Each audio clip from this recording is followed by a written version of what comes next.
Greetings, true believers. Oh, sorry, I mean, greetings, fellow test subjects. Test subject 1337 here for Aperture Gaming. They make it. We test it. You play it. Now, today is a game that, it's pretty cool. And so, what is this game exactly?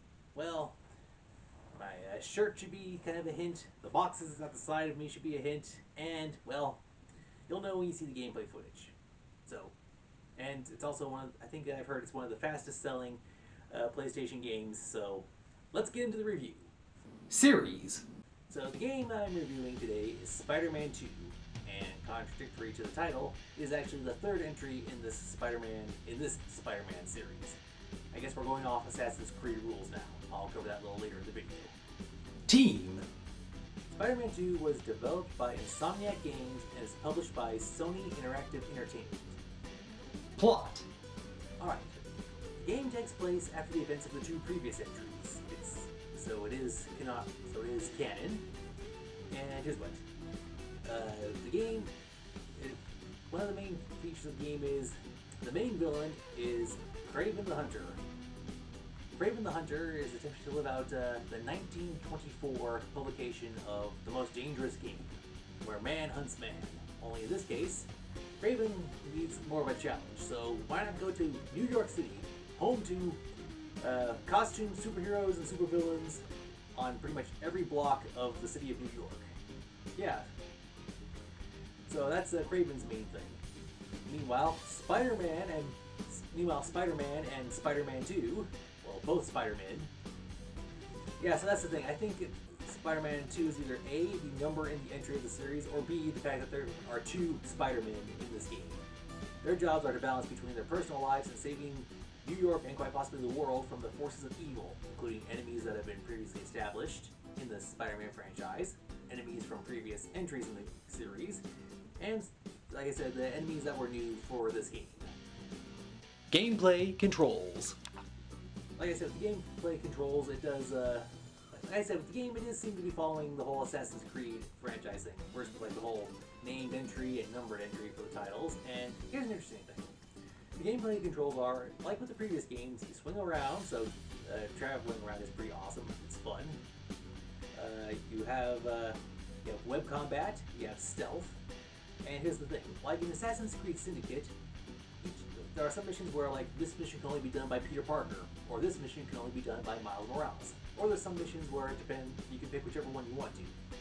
And like going back, I guess with one of the Grand Theft Auto games, character A could be in one part of the city, and if you switch over to character B, they could be a completely other part of the city.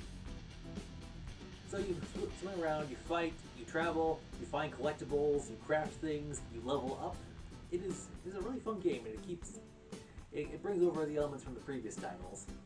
Graphics. Okay, graphics. Before we get into the graphics, I want to point out something. I read how online they had the best graphics for the game. So the article I read comes from Game Informer. It says, quote, "The best graphics mode for Marvel's Spider-Man 2 is easily Fidelity with VRR Smooth and the 120HZ, as in zebra, mode set to auto." End quote. Now, when I fired up the game, it had all the settings stuff right before you start playing, and that was the automatic setting right there, so I didn't mess with it. Also, I spoke with someone who said they saw the game before I got the hands on it, and they really liked how some of these things were done in the game, some detail that was added. And I admit, visually, this game looks amazing.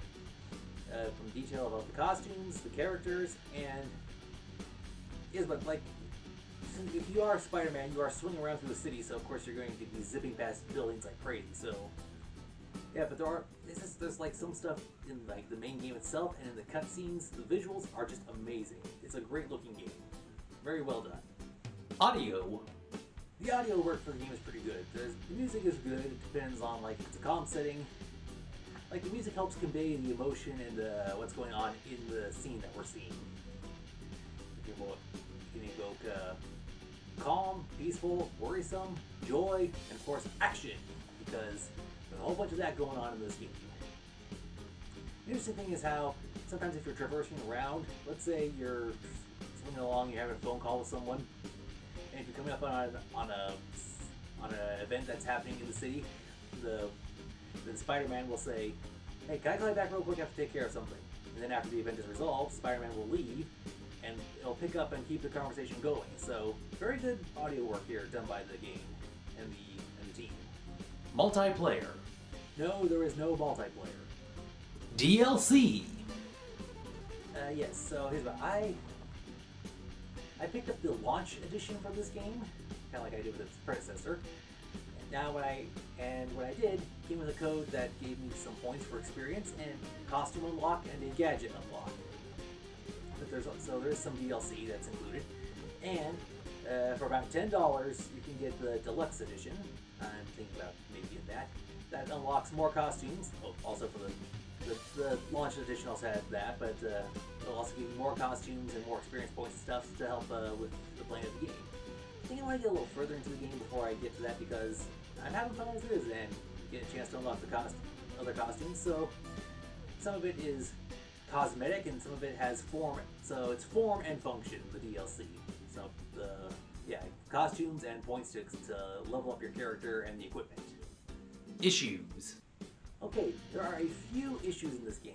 Nothing game breaking, but just a few minor nitpicks that I do have to point out. First, in one of the DLC, in one of the cutscenes, I was wearing an outfit that it has like a cape and cowl for the outfit. And after Spider-Man landed, for some reason the cape got all bunched up and is actually in the center of his torso. It looks very weird, so slight graphical error there.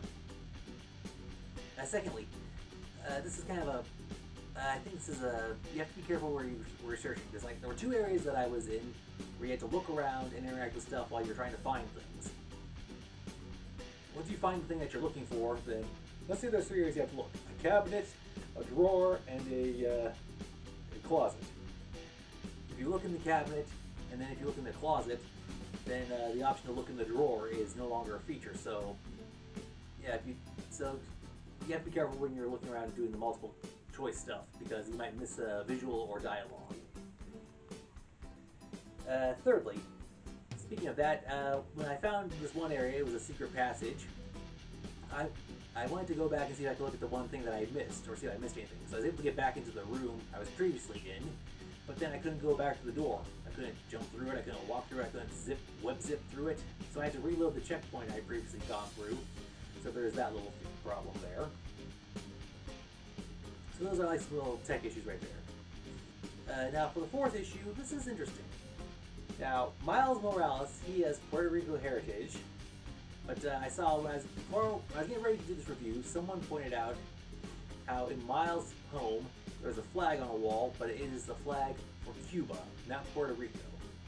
But thanks to the fact that we live in the modern day and age with being able to do patch updates and whatnot, they said that there's going to do an update where they're going to change the flag from Cuba to Puerto Rico. Buy, rent, or pass.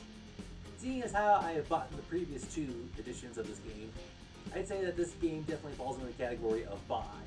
If you're a fan of the Spider-Man franchise and of the other Spider-Man games, then you'll like this one also. Overall score.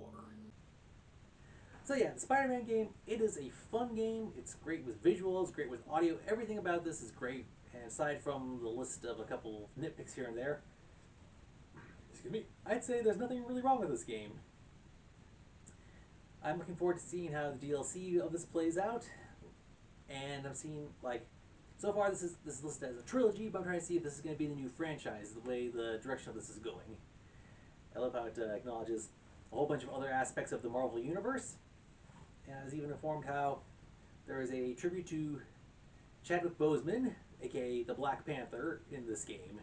So that's pretty cool how it's how it does that. So we here at Aperture Gaming, we give Spider-Man 2, despite the name being contradictory, we give Spider-Man 2 a 9.5 out of 10. Well, that's all the time we have for this episode. I hope you enjoyed watching it. Thank you for stopping on by. Until next time, this has been Test Subject 1337 for Aperture Gaming, saying thank you very much, game on, and have a nice day.